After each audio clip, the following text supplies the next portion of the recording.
자, 소방대상물에 관한 내용이 나옵니다. 그래서 2번 문제를 보시는데, 자, 소방대상물은요, 여기 아마 그 소방기본법 문장 안에 쫙 나와 있을 건데, 여기는 간단하게 나와 있으니까 제가 말씀을 드릴게요. 자, 소방대상물에 포함되는 건 뭐냐 도대체? 일단은 소방대상물에 포함되는 건 건축물, 그 다음에 차량, 그 다음에 선박, 그리고 선박 건조 구조물, 그 다음에 산림, 그 다음에 인공 구조물, 그 다음에 물건, 뭐 이런 것들이죠. 이런 겁니다. 그래서 이런 것들을 우리가 이제 소방대상물이라고 하거든요. 자, 건축물도 있고요. 그 다음에 선박 건조 구조물도 있고요. 자, 이게 두 개 조심해야 되는데, 운행 중인 차량과 운항 중인 선박이 있거든요. 차량은 운행 중이든 운행 중이지 않든 상관없어요. 왜냐하면 운행 중인 차량은 어떻게 하면 돼요? 멈추게 한 다음에 불을 끌 수 있잖아요. 그죠? 그냥 운행 중이건 나발이건 간에 이건 차량으로 그냥 보시면 됩니다. 차량 맞습니다. 그러나 운항 중인 선박은 아니에요. 왜냐하면 얘는 그냥 도로기 때문에 우리가 멈춰놓고 불 끄면 되는데, 보통 운항 중인 선박은 어디에 있습니까? 바다 위에 있잖아요. 공해상에 나가 있을 때 어떻게 알아요? 그죠? 그러니까 운항 중인 선박은 소방대상물에 넣질 않아요. 있는데요. 이 선박이라고 하는 건 뭐냐면 이렇게 써있죠. 항구에 메어둔 선박.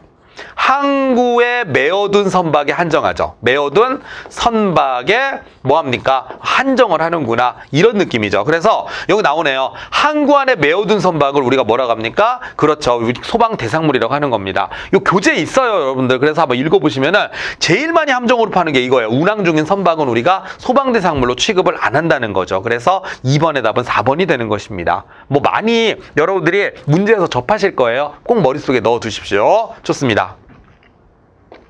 자, 그리고 이제 세 번째는 뭐냐면 이제 관계인인데요. 이건 그냥 외우시면 돼요. 관계인이라고 하는 건 뭐냐? 조심하셔야 돼요. 이 관계인이라고 하는 건 어떤 느낌이냐면 그냥 관계인이 아니라 소방활동에 관계가 있는 사람이에요. 그래서 우리는 온통 소방기본법에서는 소방활동을 보기 때문에 소방활동의 관계인이에요. 그럼 소방활동의 관계인은 누굴까요? 일단 소관점.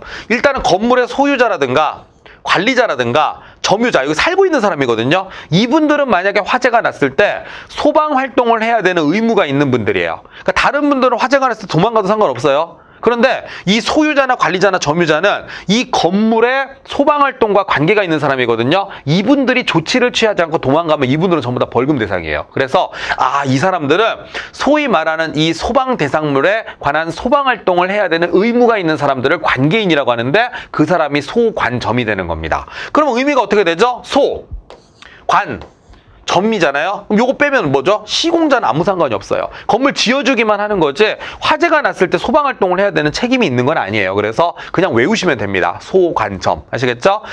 이렇게 독립적으로 시험에 나오는 것보다는 지문으로 나올 확률이 되게 높아요. 그래서 틀린 부분이 있으면 찾아내셔야 되는데 뭐 이럴 때는 여러분들이 앞문자를 따서 외우는 것도 좋아요. 소관점, 소유자, 관리자, 점유자 외우시면 되겠습니다. 자, 그 다음에 4번 문제 보겠습니다. 그래서 이제 뭐를 물어보냐면, 그러면 이제 포괄적인 내용을 물어봅니다. 자, 포괄적으로.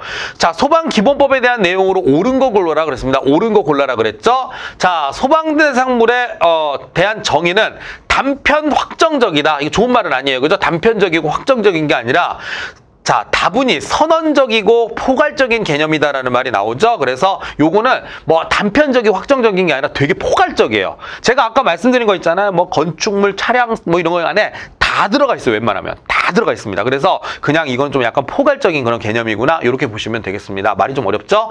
자, 관계지역은 자 각종 소방활동상 필요한 지역이라 할 수 있으며 법규에 따라서 정해진 획일적 개념이다. 아니에요. 이게 뭐냐? 보통 이게 관계지역이란 정의 안에 뭐가 들어있냐면 소방대상물과 그 이웃지역을 말한다고 하거든요. 그러니까 이거는 뭐 소방활동상 필요한 지역이라고 하는데 그게 만약에 획일적으로 딱 정해져 있으면 만약에 조금이라도 그 환경에 변화가 생기면 여기는 소방활동 구역이 아닌데 이렇게 되잖아요. 그래서 이건 약간 탄력적으로 변할 수 있다라고 하는 거. 항상 우리 개념 중에는요. 확정적이거나 획일적이거나 이런 건 없어요. 항상 상황에 따라서 어떻다? 변할 수 있다라고 하는 거 기억을 하시면 되겠고요.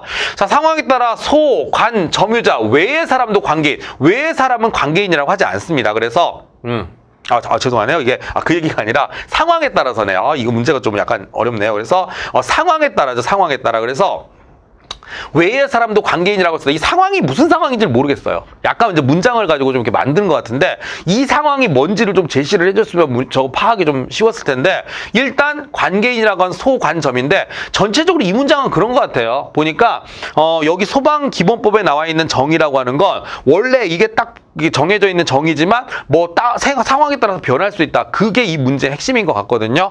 글쎄요, 참 어렵네요. 자, 그래서 어쨌든 상황에 따라서 뭐 외의 사람도 관계인이라 할 수 있다라고 돼 있으니까 3번을 맞았다라고는 보는데 글쎄 뭐 문장이 그렇게 깔끔하진 않습니다. 제가 보기에는. 그래서 어쨌든 답이 3번이 되는 것이고 소방대장이란 소방 업무를 담당하는 직제에 있어서의 명칭이다. 아니에요. 소방대장은 그런 게 아니라 누가 소방 직제에 관한 거는 서장, 청장, 본부장 이런 것들이 직제거든요.